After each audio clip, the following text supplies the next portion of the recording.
Our tactically and technically ഒരുപാട് മികച്ച ടീമാണ്. അവരുടെ താരങ്ങളൊക്കെ ലോകോത്തര ക്ലബ്ബുകൾക്ക് വേണ്ടി കളിക്കുന്നവരാണ്. മിഡ്ഫീൽഡിൽ നല്ലൊരു ബാറ്റിൽ നടക്കുമെന്നാണ് ഞാൻ പ്രതീക്ഷിക്കുന്നത്. ഞങ്ങളുടെ കളിരീതിയൊന്നും മാറ്റാൻ പോകുന്നില്ല.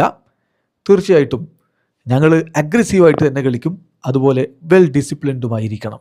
സ്ലാറ്റ്കോ ഡാലിച്ച് പറയുകയാണ്, പോർച്ചുഗലിനെ ഫിഫ വേൾഡ് കപ്പിൻ്റെ റൗണ്ട് ഓഫ് 32 നേരിടുന്നതിന് മുമ്പ് ക്രൊയേഷ്യയുടെ കോച്ച് കളിയൊന്ന് എങ്ങനെയാകും എന്ന് പറയുന്നു. മിഡ്ഫീൽഡിലൊരു കട്ട ബാറ്റിൽ. ഒരു കാര്യമുണ്ട്, ഇന്ന് വരെ ഒരൊറ്റ ഒഫീഷ്യൽ മത്സരത്തിലും ക്രൊയേഷ്യ പോർച്ചുഗലിനെ തോൽപ്പിച്ചിട്ടില്ല.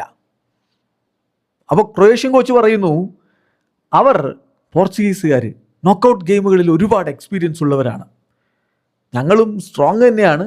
ഞാൻ വിശ്വസിക്കുന്നത് നന്നായി കളിച്ചു കഴിഞ്ഞാൽ, മിസ്റ്റേക്കുകൾ പോസിബിളായ അത്രയും കുറച്ച് കഴിഞ്ഞാൽ, ഒരർത്ഥത്തിൽ പറഞ്ഞാൽ തീരെ മിസ്റ്റേക്ക് വരുത്താതെ കളിച്ചു കഴിഞ്ഞാൽ ഞങ്ങൾക്ക് വിജയിക്കാൻ പറ്റും. അതാണ് ഞാൻ പ്രതീക്ഷിക്കുന്നത് എന്ന് സ്ലാറ്റ്കോ ഡാലിച്ച് പറയുന്നു. പക്ഷേ ഇവിടെ ഒരു കാര്യം സുവ്യക്തമാണ്, ആധിപത്യം പോർച്ചുഗലിന് തന്നെയാണ്. അതെല്ലാ അർത്ഥത്തിലും അങ്ങനെ തന്നെയാണ്. പഴയകാല കഥകൾ നമ്മളൊന്ന് എടുത്ത് നോക്കുകയാണെങ്കിൽ 10 മത്സരങ്ങളാണ് ഈ ടീമുകൾ തമ്മിൽ നേർക്ക് നേർ ഏറ്റുമുട്ടിയിട്ടുള്ളത്. ഒരൊറ്റ ഒഫീഷ്യൽ മത്സരത്തിൽ പോലും ക്രൊയേഷ്യക്ക് വിജയിക്കാൻ പറ്റിയിട്ടില്ല.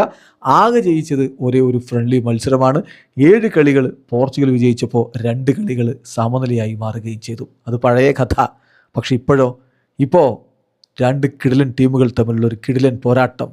എങ്ങനെ നോക്കിയാലും പോർച്ചുഗലിന് തന്നെയാണ് മുൻതൂക്കം. കാത്തിരിക്കാം ഇന്നത്തെ പോരാട്ടത്തിനായി.